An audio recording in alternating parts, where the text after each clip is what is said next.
Shalom, bienvenidos todos una vez más a mi canal Leo Gómez TV.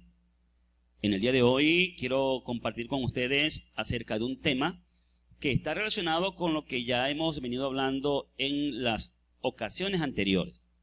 Me refiero a la antigua fe hebrea nazarena. El tema de hoy es la explicación de la teología de la Trinidad. Entonces hoy vamos a utilizar una dinámica que es contrastar lo que se enseña con relación a la teología de la Trinidad y lo que nosotros creemos que enseña o que enseñan las Escrituras. Para esta dinámica vamos a utilizar un video que es de un hermano llamado Marco Cervantes, que al igual que yo, produce contenidos para la red social de TikTok. De allí lo conozco y de allí tomé su contenido que es público para entonces compartir acá en este momento. Si usted está por primera vez visitando mi canal, pues quiero hacer la acotación, la aclaración de que el propósito no es atacar al hermano Marco, no es ridiculizarlo ni nada por el estilo. Presento esta grabación del hermano con mucho respeto. Nosotros somos totalmente respetuosos del entendimiento de los hermanos cristianos en su fe. Respetamos la fe de todos. Solo quiero presentar a un expositor distinto a mí para que él presente la idea de la teología de la Trinidad y yo pueda responder entonces o comentar al respecto mientras él va exponiendo las ideas. Entonces, aclarado el punto, no hay nada contra el hermano Marco Cervantes, no hay nada contra los cristianos en sí, es un asunto de comparar, es una invitación a comparar la teología de la Trinidad con el monoteísmo bíblico, que es el fundamento de la antigua fe hebrea nazarena. Pues bien, vamos a rápidamente escuchar la exposición del hermano Marco, que es bastante breve. Y vamos entonces a prestar mucha atención y a ir comentando sobre las ideas que él va exponiendo. ¿Cómo entender la Trinidad? Parte 1. Es una doctrina que es parte de los misterios de Dios, pero nosotros podemos llegar a tener cierto entendimiento de ella. Ok, lo primero que el hermano Marco dice es cómo entender la Trinidad y que es una doctrina que forma parte de los misterios de Dios. Voy a utilizar el lenguaje que él utiliza, que es el lenguaje cristiano. Entonces, lo primero que él expone aquí es que esto es parte de los misterios de Dios. Es importante saber que esa palabra misterios de Dios con relación a la teología de la Trinidad fue introducida por la Iglesia Católica, que habla de misterios, ¿no? Hay distintos misterios. Entonces, cuando hablamos en sí de un misterio, estamos hablando de algo que es difícil de comprender porque no está totalmente revelado. Entonces la primera confesión que hace el hermano Marco acá es que este es un misterio, por lo tanto es algo que no se puede comprender completamente o que no está completamente revelado. Así que en síntesis, yo que fui cristiano evangélico por varios años y fui pastor cristiano evangélico por 2 años, entonces sé lo que se enseña y sé que cuando enseñábamos acerca de la Trinidad, finalmente teníamos que concluir diciéndole a los creyentes que, bueno, esto era algo que había que aceptarlo por fe, porque era el misterio de la Santísima Trinidad. En síntesis, yo no lo entiendo muy bien, pero lo acepto por fe. Esa es la idea pues, que establece la Iglesia cristiana, desde la Iglesia Católica y heredada también por la Iglesia evangélica. Vamos a continuar. Abro con esto, Deuteronomio 6, no deja duda. Shema Yisrael, Adonai Eloheinu, Adonai Echad. Oye Israel, el Señor nuestro Dios, el Señor, uno es. Muy bien, abro con esto, dice el hermano Marco, y declara el Shema, que lo pueden ver aquí en pantalla, Deuteronomio 6:4, dice, escucha Israel, tomado de la versión de la Torá, dice, escucha Israel, Adonai nuestro Dios, es el único Adonai, es el único Adonai. Esta palabra también ¿verdad?, traducida en otras versiones regularmente, en las versiones al español de la Biblia, se conoce o se encuentra de esta manera, vertido de esta manera.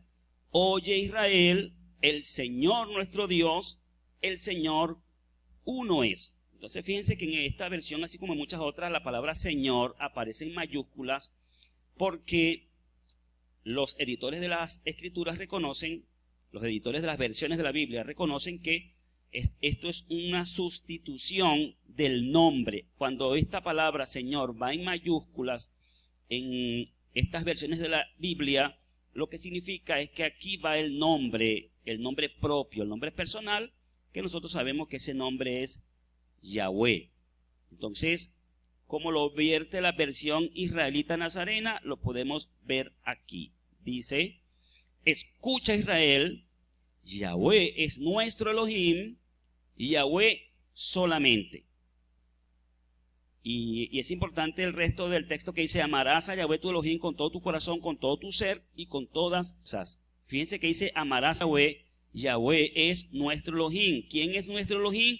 Yahweh es nuestro Elohim. Ese texto lo está declarando el hermano Marco para explicar la Trinidad, algo interesante, algo que llama la atención.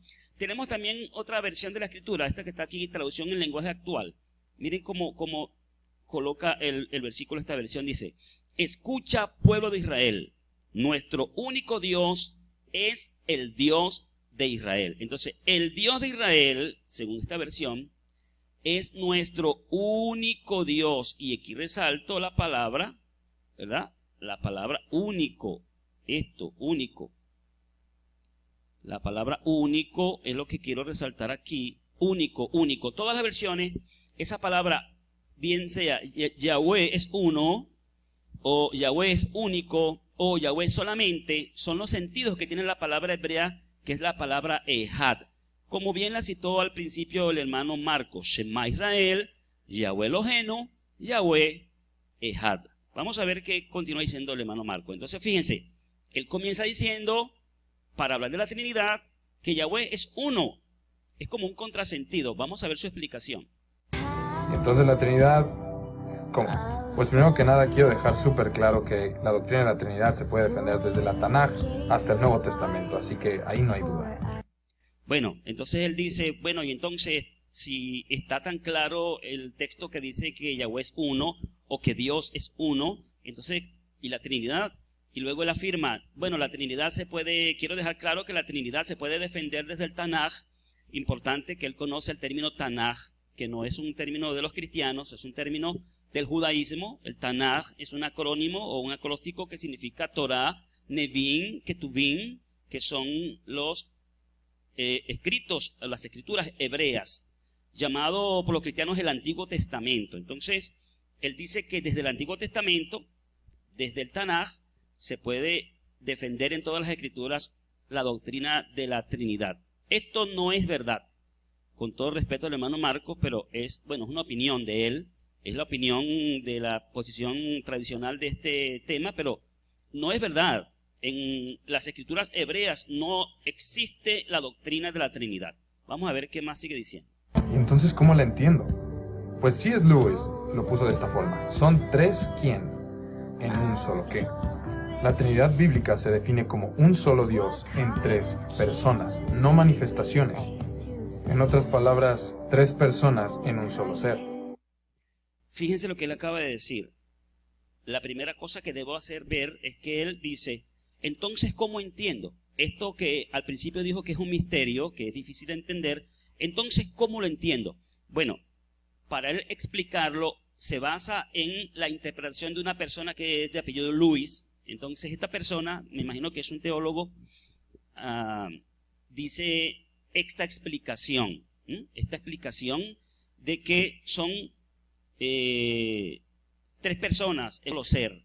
Fíjense que aquí vamos a comenzar a ver lo que se entiende, lo que el hermano Marco en este sentido, o la persona en la cual él se basa para explicar, entiende sobre el tema. Fíjense, vamos a reponer esta parte. Como un solo Dios en tres personas, no manifestaciones. Es importante que él dice un solo Dios en tres personas. no manifestaciones. Esto que le está diciendo es importante porque yo me encuentro con cristianos que creen que Jesús y el Padre son la misma persona. Que cuando encuentran versículos donde Jesús dice, el Padre y yo uno somos, por ejemplo, entonces están creyendo que Jesús, que Yeshua, era el Padre encarnado. Entonces eso ya cae no en el concepto de la Trinidad. Mire que muy bien el hermano Marco aquí aclara que la Trinidad no se trata de que sean manifestaciones de una sola persona, sino tres personas en un solo ser. Eso es importante. Vamos a volver aquí, miren. C.S. Lewis lo puso de esta forma. Son tres quién en un solo qué. Tres quién en un solo qué. Los quién son personas. El qué es el único ser, que en realidad es lo que le está hablando, y vamos a verlo más adelante, es de naturaleza. Vamos a ver. Pero está hablando de tres quién, un solo ser. O sea, tres personas, un solo Dios. No una persona en tres manifestaciones. Él está aclarando que no está hablando de unitarismo, sino de trinitarismo. Eso es importante aclararlo. La Trinidad bíblica se define como un solo Dios en tres personas, no manifestaciones. En otras palabras, tres personas en un solo ser. El ser es lo que tú eres. Tú y yo somos seres humanos. Pero tú y yo no solo somos qué, sino también somos un quién. Ok, hasta aquí estamos viendo entonces que él está hablando de tres quién en un solo qué, refiriéndose como quién a la persona y refiriéndose como qué al ser, y diciendo que el ser es lo que somos. Es decir, que nosotros como seres humanos somos eso, seres humanos. Está hablando en sí es de naturaleza, la naturaleza humana. Entonces el qué se refiere a que las tres personas tienen una naturaleza que es la naturaleza divina. Eso es lo que vamos entendiendo de lo que el hermano Marco está explicando, ¿no? Tres personas son tres quién con una sola esencia o naturaleza que es el qué, y eso es lo que ellos entienden como la Trinidad o la deidad, la divinidad. Vamos a continuar escuchando la explicación. ¿Cómo entender la Trinidad? Parte 2.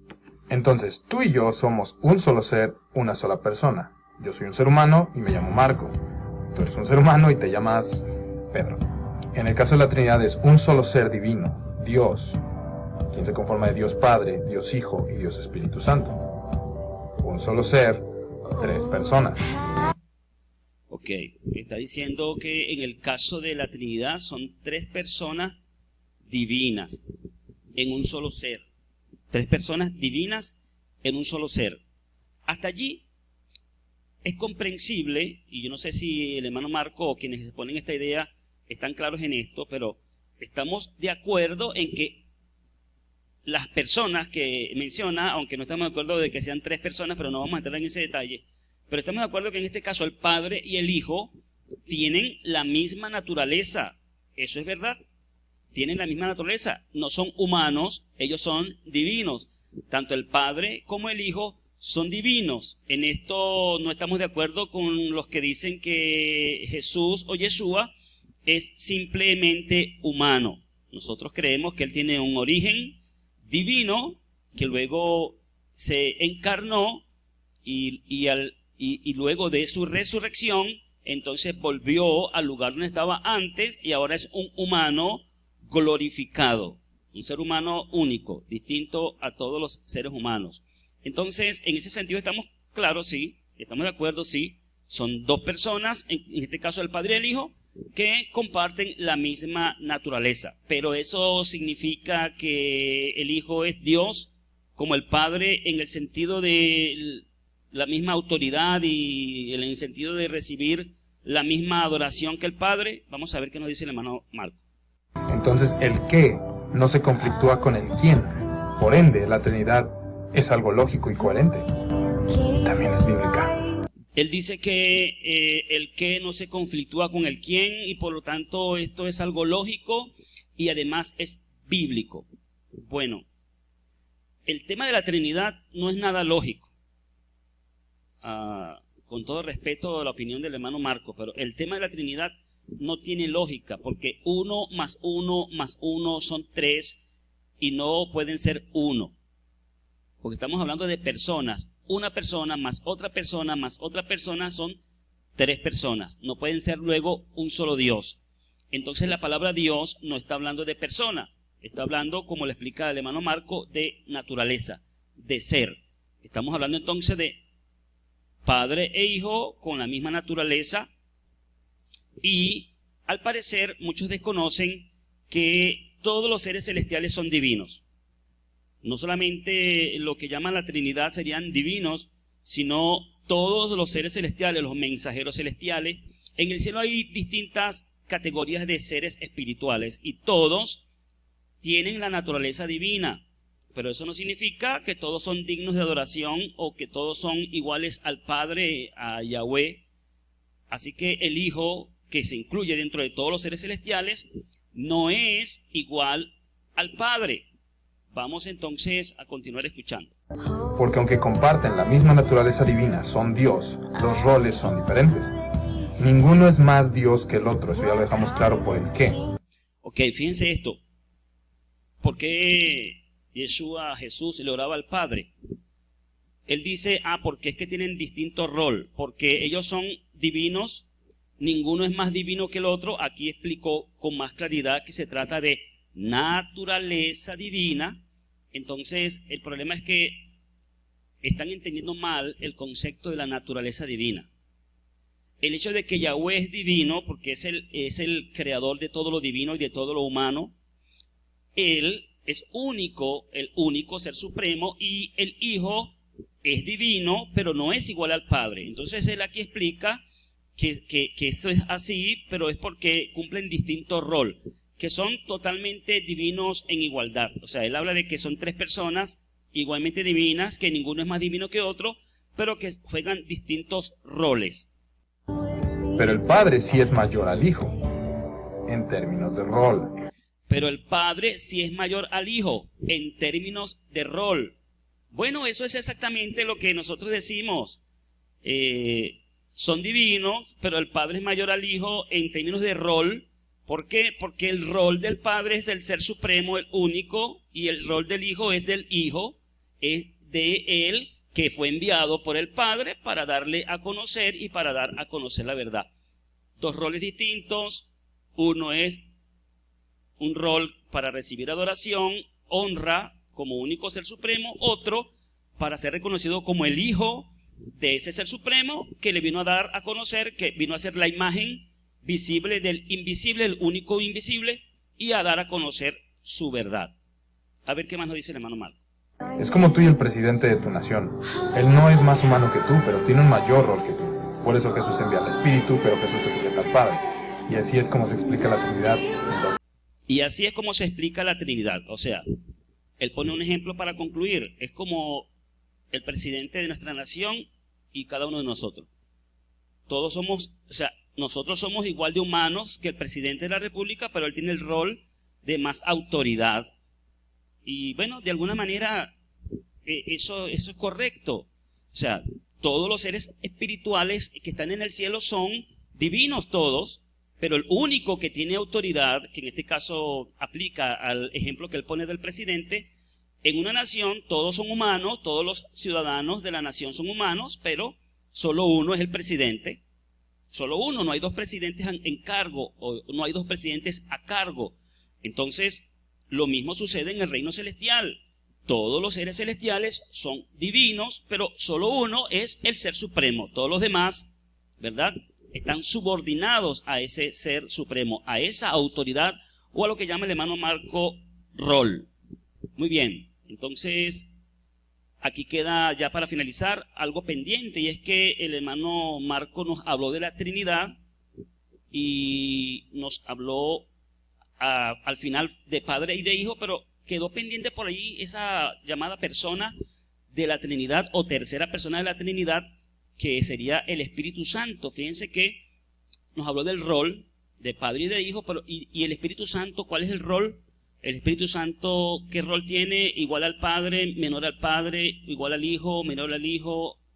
Sí, los 3 son divinos, pero en cuanto a rol, no me quedó clara la explicación del hermano Marco en cuanto a rol. ¿Qué rol cumple el Espíritu Santo en el reino celestial? Eso es una buena pregunta y eso lo contestaremos en otra ocasión. Por ahora, agradecemos al hermano Marco Cervantes, agradecemos a todos los que han prestado atención. Gracias por quedarte hasta este momento del video. No me voy a despedir sin antes mostrar los siguientes textos en pantalla. Marcos 12, 29. Vamos a leerlo de la versión israelita nazarena. Marcos 12, 29. Y a Josué le respondió: el principal es, refiriéndose a los mandamientos, el mandamiento principal es: escucha Israel, Yahweh nuestro Elohim, Yahweh uno es. Y a Josué da testimonio de que Yahweh es uno solo. Y dice que Yahweh es nuestro Elohim. O sea, Yahoshua está citando las palabras de Deuteronomio 6:4. Y luego agrega en el versículo 30: y amarás a Yahweh tu Elohim con todo tu corazón, con todo tu ser y con toda tu mente y con todas tus fuerzas. Esas son palabras del Mesías Yahoshua. Luego, finalmente, en otra ocasión, Yahoshua le pregunta a sus discípulos. Les dijo: pero ustedes qué dicen, ¿quién soy yo?